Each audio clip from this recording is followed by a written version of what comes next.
গোপনীয়তা, প্রমাণ নষ্টের অভিযোগ, সেই মুহূর্তে মা মাটি মানুষের কাছে ফাঁপা লাগতে শুরু করলো।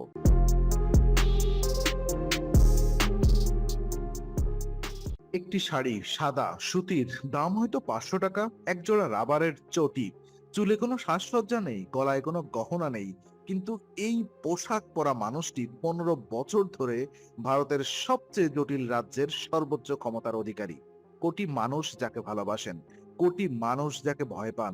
একই মানুষ, একই শাড়ি, কিন্তু এই সারল্য কি সত্যিকারের, নাকি এটা ইতিহাসের সবচেয়ে সফল রাজনৈতিক পোশাক?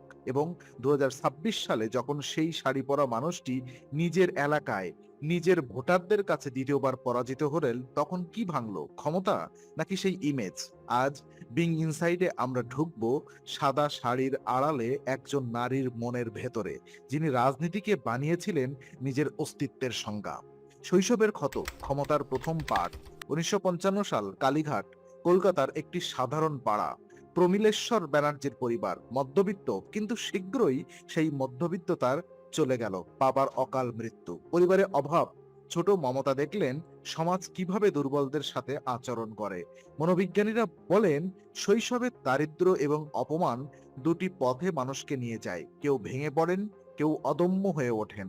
মমতা দ্বিতীয় পথ বেছে নিলেন, কিন্তু সেই অদম্যতার সাথে জন্ম নিল একটি গভীর অবিশ্বাস, পৃথিবীটা নিষ্ঠুর এবং টিকতে হলে শক্তিশালী হতে হবে। এই বিশ্বাস পরবর্তী 70 বছরে তার প্রতিটি রাজনৈতিক সিদ্ধান্তে দেখা গেছে। সাদা শাড়ির মনোবিজ্ঞান, সারল্য নাকি কৌশল? মমতা ব্যানার্জির সাদা শাড়ি শুধু পোশাক নয়, এটা একটি রাজনৈতিক বিবৃতি। কিন্তু কিভাবে? মনোবিজ্ঞানী রবার্ট ক্লাইন্ডিনি এবং ইনফ্লুয়েন্স তত্ত্বে সোশ্যাল প্রুফ এবং লিঙ্কিং দুটি গুরুত্বপূর্ণ প্রভাব বিস্তারের হাতিয়ার।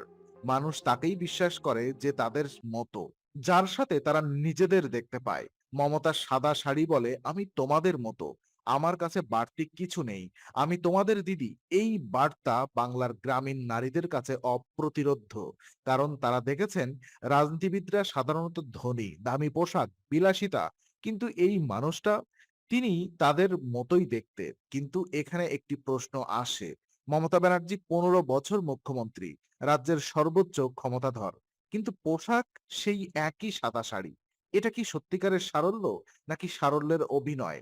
হার্ভার্ডের রাজনৈতিক মনোবিজ্ঞানী জেনিফার লরেন্স বলেছিলেন, political authenticity is often the most carefully constructed performance. রাজনৈতিক খাঁটিত্ব প্রায়ই সবচেয়ে সুচিন্তিত অভিনয়। মমতার সাদা শাড়ি হয়তো দুটোই সত্যিকারের সারল্য এবং সত্যিকারের কৌশল একই সাথে। রাগ, রাজনৈতিক শক্তির অস্বাভাবিক উৎস। মমতা ব্যানার্জির সবচেয়ে বিখ্যাত বৈশিষ্ট্য তার রাগ। প্রেস কনফারেন্সে রেগে যাওয়া, বিধানসভায় চিৎকার, সাংবাদিকদের সাথে তীব্র তর্ক। রাজনৈতিক বিশ্লেষকরা বলেন এই রাগ তার দুর্বলতা, কিন্তু মনোবিজ্ঞান বলে অন্য কথা। রাগ যদি সঠিকভাবে প্রকাশ পায়, অথেন্টিক ইমোশন হিসেবে মানুষের বিশ্বাস অর্জন করে। মমতার রাগ বলে, আমি ভয় পাই না, আমি সত্যি বিশ্বাস করি যা বলছি। এটা অভিনয় নয়। এবং এই আনফিল্টারেড ইমোশন বাংলার মানুষের কাছে বিশ্বস্ততার প্রমাণ হিসেবে দেখা গেছে। কিন্তু একই রাগ অনেক সময় বিপদও ডেকে এনেছে। যখন রাগ পরিণত হয় অসহিষ্ণুতায়, আলোচনা সহ্য না করার প্রবণতা, তখন একই গুণ হয়ে যায় সবচেয়ে বড় দুর্বলতা, একাকিত্ব, ক্ষমতার নিঃসঙ্গ শীর্ষ। মমতা ব্যানার্জির ব্যক্তিগত জীবন প্রায় সম্পূর্ণ রাজনীতি। বিবাহ নেই, সন্তান নেই, পরিবারের বাহিরে ঘনিষ্ঠ বন্ধু কজন, খুব কম। তার সবচেয়ে কাছের মানুষরা হয় পরিবার অথবা রাজনৈতিক সহযোগী। এই দুটি পরিচয়ের বাহিরে শুধু মানুষ। মমতা কোথায়? মনোবিজ্ঞানী আব্রাহাম মসলো বিলঙ্গিংনেস, মানুষের মৌলিক চাহিদা, মমতা ব্যানার্জি সেই চাহিদা পূরণ করেছেন কোটি মানুষের ভালোবাসায়, জনতার মধ্যে। কিন্তু ব্যক্তিগত জীবনে সেখানে কি একটা শূন্যতা ছিল? এই একাকিত্ব তাকে আরো কঠোর করেছিল, আরো নিয়ন্ত্রণকামী। কারণ যে মানুষ একা, সে মানুষ প্রায়ই নিজের সব নিয়ন্ত্রণ করতে চায়, কাউকে বিশ্বাস করতে ভয় পায়। এবং এই প্রবণতাই তার রাজনীতিতে বারবার দেখা গেছে। নার্সিসিজম এবং ক্যারিশমা, ক্ষমতার দুটি মুখ। রাজনৈতিক মনোবিজ্ঞানে সফল জননেতাদের মধ্যে প্রায়ই দেখা যায় হেলথ নার্সিসিজম। এটা খারাপ নয়, এটা জরুরি। কারণ যে মানুষ নিজেকে বিশ্বাস করেন, সে মানুষই অন্যদের বিশ্বাস করাতে পারেন। মমতা ব্যানার্জির মধ্যে এই বিশ্বাস ছিল প্রবল। আমিই পারবো, আমি ছাড়া বাংলা হবে না। এই আত্মবিশ্বাস সিঙ্গুরে, নন্দীগ্রামে বামফ্রন্টের বিরুদ্ধে অপ্রতিরোধ্য শক্তি দিয়েছিল। কিন্তু একই আত্মবিশ্বাস যখন আনহেলদি নার্সিসিজমে পরিণত হয়, তখন নেতা মনে করেন আমিই সব জানি, আমার সমালোচনা মানে শত্রুতা, আমার সাথে থাকলে বন্ধু, না থাকলে শত্রু। এই বাইনারি থিংকিং মমতার রাজনীতিতে স্পষ্টভাবে দেখা গেছে। শুভেন্দু অধিকারী যখন দূরে সরলেন, তিনি হয়ে গেলেন চরম শত্রু। মুকুল রায় যখন গেলেন, তিনিও এই you and either with me or against me মানসিকতা দলকে ক্রমশ দুর্বল করেছিল। কারণ শুধু অনুগত মানুষই রইলেন, প্রশ্নকারীরা চলে গেলেন।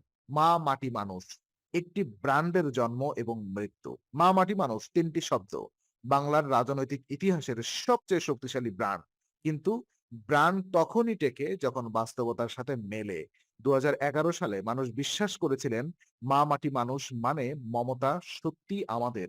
কিন্তু ২০২৪ সালে আরজি করে একজন চিকিৎসকের ধরের প্রতিক্রিয়া, যেটাকে অনেকেই বলেছেন দেরি, গোপনীয়তা, প্রমাণ নষ্টের অভিযোগ, সেই মুহূর্তে মা মাটি মানুষ মানুষের কাছে ফাঁপা লাগতে শুরু করলো।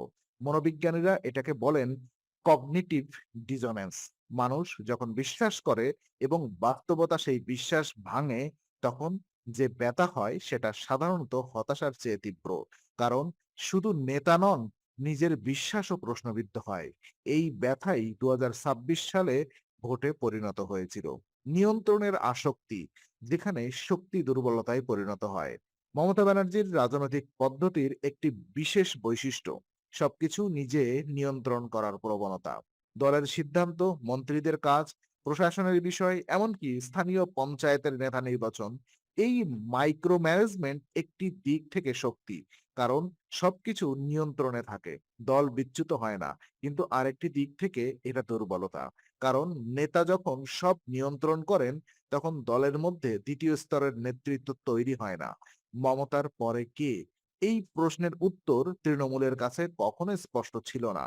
কারণ মমতা কখনো চাননি কেউ তার বিকল্প হিসেবে উঠে আসুক। শুভেন্দু যখন উঠছিলেন, তিনি সরিয়ে দিলেন। মুকুল যখন বড় হচ্ছিলেন, তিনি দূরে গেলেন। এই প্যাটার্ন মনোবিজ্ঞানে পরিচিত টল পপি সিন্ড্রোম। যে ফুল বেশি উঁচু হয় সেটা কাটা পড়ে। ২০২৬ পতনের মনোবিজ্ঞান। ২০২৬ সালের নির্বাচন, তৃণমূল বিপর্যয়, মমতার ভবানীপুরে পরাজয় দ্বিতীয়বার একই প্রতিদ্বন্দ্বীর কাছে। এই পরাজয় শুধু রাজনৈতিক নয়, এটা মনোবৈজ্ঞানিকভাবে অত্যন্ত তাৎপর্যপূর্ণ। মমতা ব্যানার্জির পুরো রাজনৈতিক পরিচয় গড়ে উঠেছিল আমি অপরাজেয় ইমেজের উপরে। নন্দীগ্রামে একবার হারার পর তিনি উঠে দাঁড়িয়েছিলেন, কিন্তু দ্বিতীয়বার নিজের এলাকায় একই পরাজয় সেই ইমেজকে ভেঙে দিয়েছে। কিন্তু মনোবিজ্ঞান বলছে এই ধরনের বিপর্যয়ের পরে দুটো পথ খোলা থাকে। একটি পথ ডিনায়াল, অস্বীকার, আমি হারিনি, ষড়যন্ত্র হয়েছে। আরেকটি পথ যা হয়েছে তা থেকে শিখবো। মমতা কোন পথ বেছে নেবেন এটা শুধু তার ভবিষ্যৎ নির্ধারণ করবে না, বাংলার বিরোধী রাজনীতির ভবিষ্যৎও। উত্তরাধিকার সম্পূর্ণ ছবি। মমতা ব্যানার্জিকে শুধু পতনের আলোয় দেখলে অসম্পূর্ণ। তার উত্তরাধিকার জটিল। ইতিবাচক দিক, ৩৪ বছরের বাম শাসন ভাঙা, কন্যাশ্রী জাতিসংঘের স্বীকৃতি, বাংলার নারীদের রাজনৈতিক সচেতনতা বৃদ্ধি, একজন নারীর দীর্ঘ ক্ষমতায় থাকার উদাহরণ। নেতিবাচক দিক, রাজনৈতিক সহিংসতার সংস্কৃতি, দুর্নীতির অভিযোগ, প্রাতিষ্ঠানিক হস্তক্ষেপ, সমালোচনা সহ্য না করার প্রবণতা।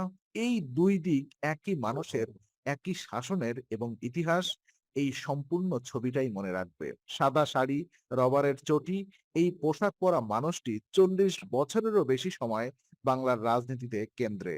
তাকে ভালোবাসা সহজ, তাকে ঘৃণা করাও সহজ, কিন্তু তাকে বোঝা কঠিন। কারণ মমতা ব্যানার্জি একটি সহজ চরিত্র নন। তিনি একই সাথে সিঙ্গুরের মাঠে কান্নাকাটি করা সংগ্রামী এবং ক্ষমতার শীর্ষে থাকা নিয়ন্ত্রণকামী নেতা। তিনি একই সাথে লক্ষ মানুষের দিদি এবং বিরোধীদের কাছে ভয়ের নাম। তিনি একই সাথে কল্যাণমূলক প্রকল্পের স্বপ্নদ্রষ্টা এবং দুর্নীতির অভিযোগে ঘেরা প্রশাসনের প্রধান। মনোবিজ্ঞান বলছে এই জটিলতা কোনো ব্যতিক্রম নয়, এটা মানুষ, ক্ষমতাবান মানুষ, যে মানুষ লড়াই করে উঠে এসেছে এবং সেই লড়াইয়ের ক্ষতচিহ্ন তার শক্তি এবং তার দুর্বলতা দুটোই। সাদা শাড়ির আড়ালে আছেন একজন মানুষ যিনি নিজের ভাষায় বাংলাকে ভালোবেসেছেন, কিন্তু সেই ভালোবাসার ভাষা সবাই বোঝেননি এবং শেষ পর্যন্ত যারা বোঝেননি তারাই বেশি। বিং ইনসাইড সত্যের সন্ধানে।